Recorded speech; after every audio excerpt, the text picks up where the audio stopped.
Today I'm going to combine stool to press training and planche training. If you want to follow along with this one, there's no real prerequisites because I'm going to show progressions and regressions for each movement as I go. So just warm up your straddle mobility and warm your hands up ready to go. If you're tight in the hips, just raise up your hips. So sit on some cushions or something and then do the same thing. Don't sit on one of those, that doesn't work. Use something like this instead.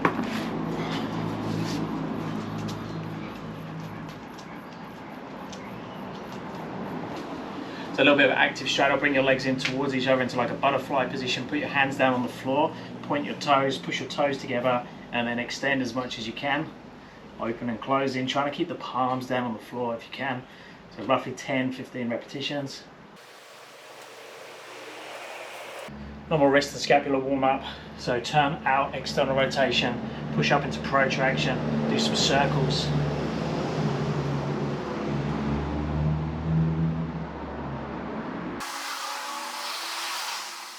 Okay, then into your handstand, a crow, so an easy planche position, and then ideally coming through to a straddle L.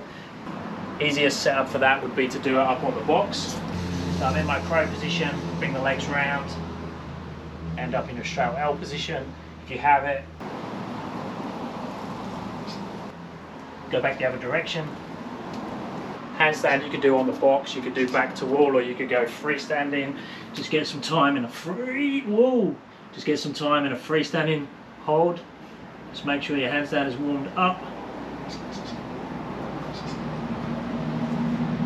Now there's pros and cons and easier and harder things about doing them on the elevated surfaces. So elevated surfaces, the risk of hurting yourself and falling off is obviously much higher, but the clearance in terms of your flexibility is much easier. So you can allow your legs to dip below your hands. Most people will find it easier to take the shoulders in front of their hands on the P-bars. Floor version would be the safest way to do it. One way to do it would be to do it on smooth floor and have socks on so you can slide through if you don't quite have that compression and flexibility. So I'm going to warm the planche up a little bit more, go for about a 10-second hold in a tuck planche on the P-bars.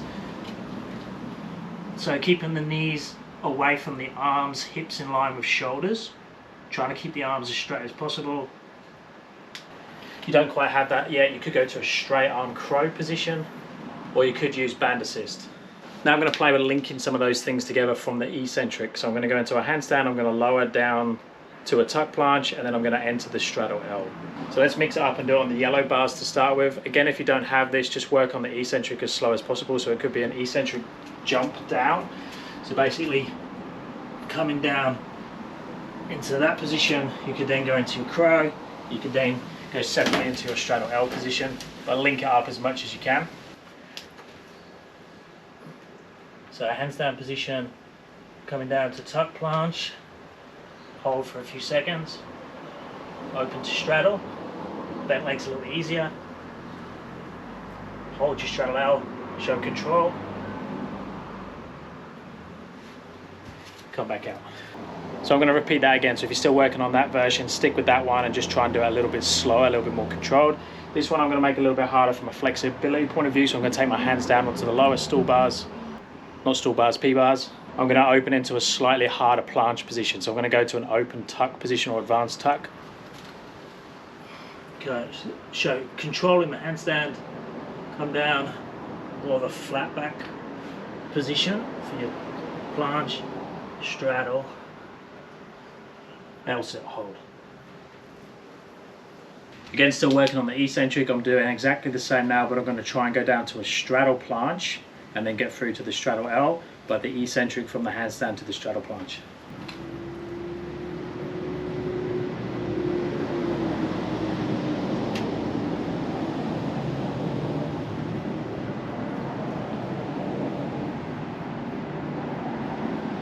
Big difference with that one, as you know, is I didn't hold a conversation on the way down. That one's getting a little bit harder.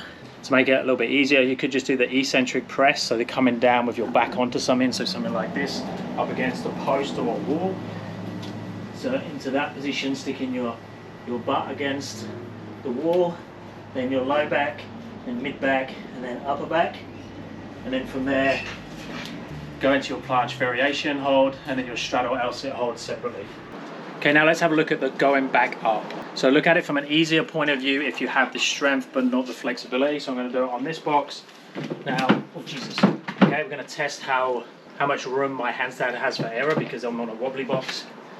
So I'm going to have bent knees, which is going to allow me to get up and round a little bit easier. I'm going to scoop my feet underneath my hands again, making it a little bit easier to get through. Go all the way up into handstand, come back into the tuck plunge, back through into the straddle L. So using strength but not flexibility. So bent legs. Press up, show control at the top. Coming down to tuck plunge. Hold. Free to straddle L. And hold. Now if you don't quite have the strength for that one, you could assist yourself on the way up in some way, so you could do a little bit of a jump or use toe assist. You could go from that straddle L position through to there to crow, then a bit of a jump up down to tuck plunge or crow, back into that position again. So just play with what you have. If you don't have any sort of concentric that's controlled, keep working on that eccentric, split the movements as much as you need to. Now let's look at the other end of the scale. So maybe you've got the flexibility to get through into a cleaner stool to press type position. So we can work off the floor.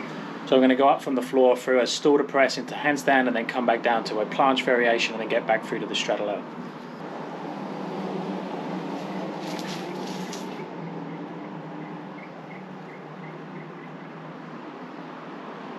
Tuck plunge. Hard bit for me.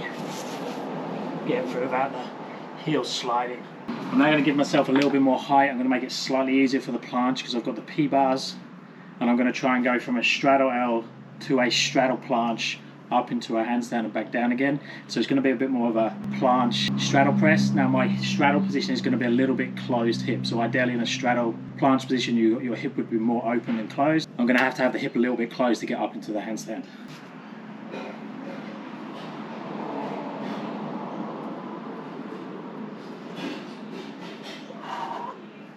Then try, get the same in reverse.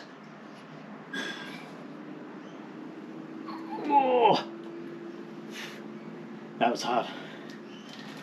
Now what I'm going to do now for my remaining sets is I'm going to work between the straddle L sit and the planche and not go up to the handstand. My strength in the stool to press is pretty good, but I want to really improve my planche. So I'm just going to keep it at that bottom section. I'd recommend that you do the same thing. So pick the bit that you want to work on the most, what's your priority, and bang out more sets and reps of that. So I'm going to try and open up into harder variations of the planche.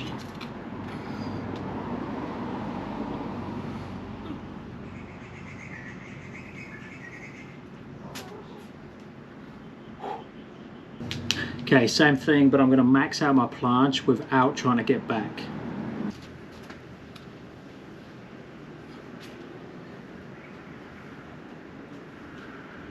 And now the last test for comparison, I'm just going to go into the easiest entry to my planche and see if I can max out my hardest position there and see how it compares to the L-sit to planche.